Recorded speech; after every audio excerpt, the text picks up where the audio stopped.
Hello everyone, this is Sarthak Chauhan here, and today as a part of the course Dynamic Systems in Earth Sciences, I'll be discussing on the topic Earth System Modeling through Chaos Theory. We all know that Earth is a dynamic system and it involves boundless studies from internal processes and terrestrial relationships like the predominant effect of the magnetosphere and the ionosphere, which are associated with the solar radiation and particle fluxes, and the plate motions that are governed by the convectional processes in the mantle. These interactions among the Earth system component are the reason for the complexity in the different structures of the Earth. Therefore, we required a unified approach to model these phenomena as they are the cause for the global changes. And to solve the complicated dynamic equation, a different approach is taken through chaos dynamics. Let me give you some examples for this with respect to the Earth's interior before moving to the other slides. Sekitake in 1958 first parameterized and solved a set of dynamic equations which were examples for deterministic chaos. This was based on the characteristics of the core dynamics due to which the Earth's magnetic field undergoes reversal and is expected to be turbulent. The heat transport in the Earth's mantle is mainly attributed to the thermal convection. A group of scientists in 1989 considered a high order expansion in Fourier series based on Lorentz equation. This showed that the time evolution of the solution is fully chaotic for Rayleigh wave number around 4.5 into 10 to the power 4. The phenomena assume greater importance because the heat convection governed the movement of the global plates in the mantle, pushing the plates away from the oceanic ridges. Some of the volcanic eruptions also originated in this region and are reported to be chaotic. But the deep focus earthquakes in the mantle are least destructive, and also dynamics for these are least understood. The most destructive earthquakes are generally in the upper crustal layers.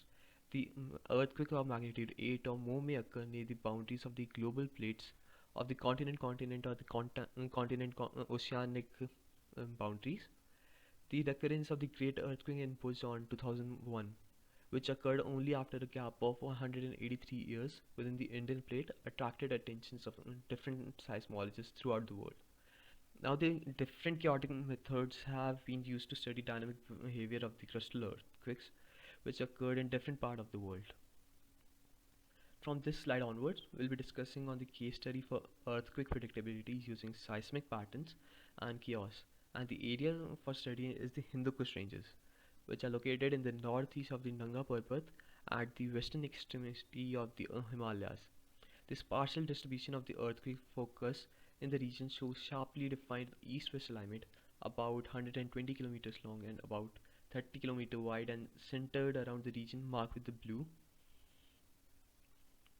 For the case study, we have considered earthquakes bounded between latitude 36 to 37 degree north and longitude 69 to 72 degree east, and for a period of about 20 years after the establishment of the stations by the US Geological Survey. The minimum magnitude of these earthquakes determined from the partial distribution of the station around these regions, and as this distribution does not change during this period which is under consideration, the minimum magnitude remains the same, which was around 3.5. And for the Hindu Kush region, we shall study whether the partial temporal variation for this seismic preceding earthquake shows any well-defined seismic gap, and whether the earthquake occurrence could be considered as an example of deterministic chaos that many non-linear dynamic systems can exhibit. Starting with the space-time variation of the seismicity, earthquake risk assessment is generally based on some statistical technique based on the history of the earthquake. So the return periods of the earthquake for the Hindu Kush region is computed using Gumbel statistics compared well with those based on Gutenberg-Richter relationship. Now if we observe the plot on the right for the number of earthquakes for each 10-day block from 1964 to 1988, we can see that the frequency of earthquakes shows irregular recurrence, which could be attributed to the complexity in the underlying mechanism to the geological heterogeneity of the earth. This realization that the highly irregular and quasi-random behavior may be generated from the simple deterministic dynamics lead to the search of deterministic chaos. In one of the previous slides, I described Earth as a dynamic system. What exactly is a dynamic system? In simple terms, a dynamic system can be described by trajectories in state space, which consist of variables for describing the evolution of the system.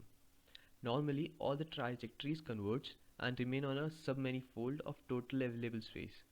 These submanifolds which attract these trajectories are called the attractor.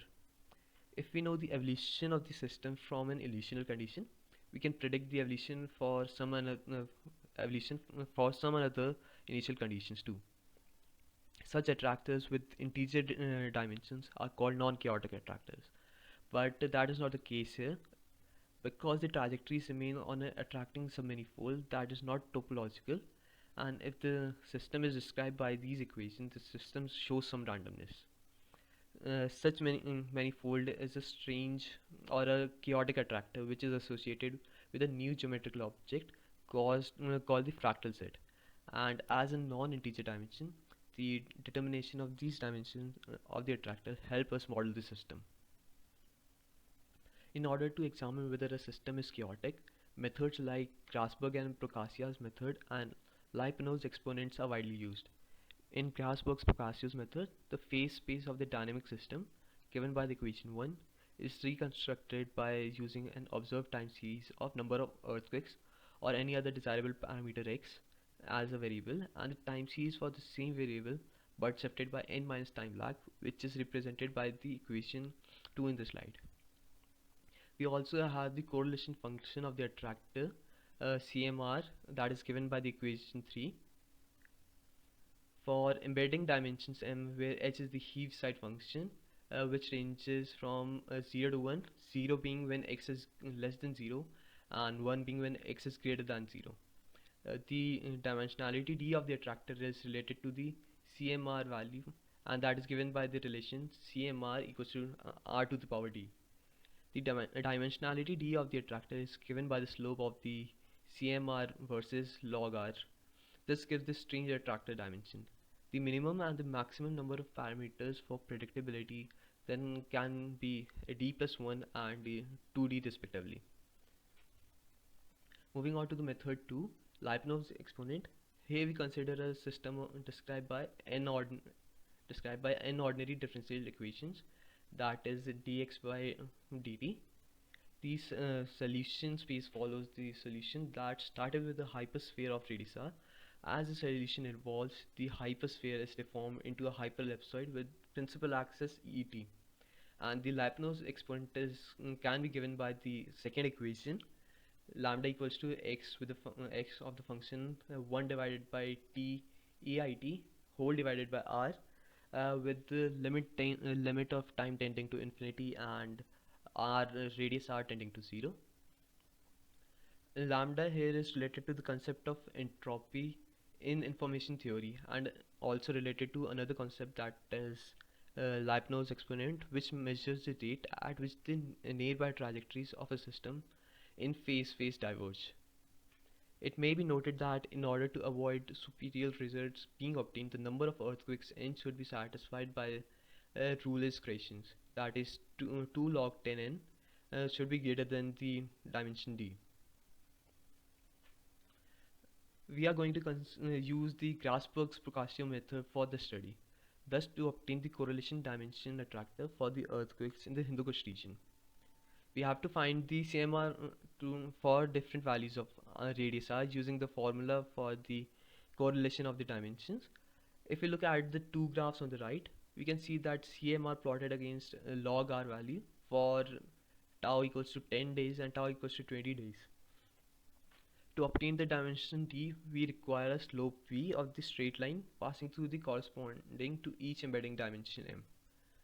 The value of v is obtained from increasing sequence of embedding dimensions and plotted in the figure on the right hand side.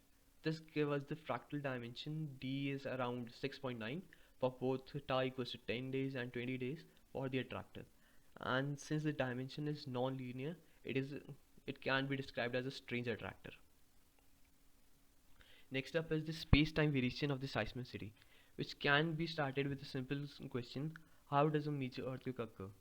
A major earthquake occurs after sufficient strain energy is accumulated across the fault in the region. It is seen that before a major earthquake, small earthquakes around this region decreases significantly, so that the sufficient energy is accumulated before it is released during the major earthquake. Thus, during the last 2 decades used for the case study, attempts have been made to use space-time variations of the seismicity as a tool to predict a major earthquake.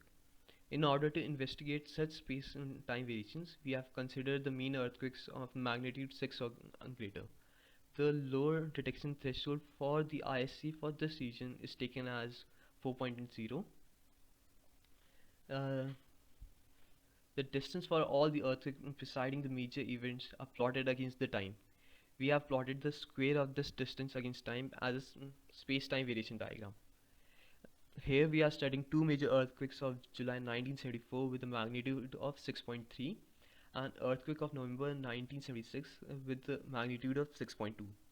The plotting begins after the occurrence of the earthquake of magnitude 5.9 or above in the Hindu Kush region.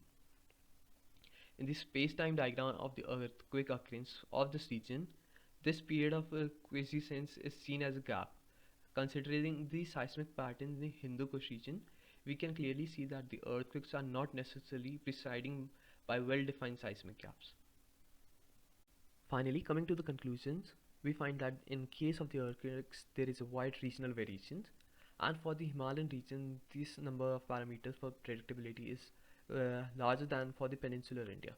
Several earthquakes are generally chaotic in nature, thus the prediction efforts need to be intensified in the same way as for the weather, which is also chaotic in nature. Based on the chaos theory, the fractal dimension was calculated to be 6.9. It implies the predictability in the Hindu Kush region is similar to that of the San Andreas region. We require at least 7 variables to model the earthquake system in the Hindu Kush region. The final point being the spatial temporal patterns of the seismic preceding earthquake does not show a well-defined gaps in the Hindu Kush region, as was reported in the case of few earthquakes in the other regions of the Himalayas. Thus, the present study of the chaos nature of the earthquake in the Hindu Kush region is useful to model the earthquake system. Thank you very much for listening to me. And if you have any questions, you can comment down on the comment section.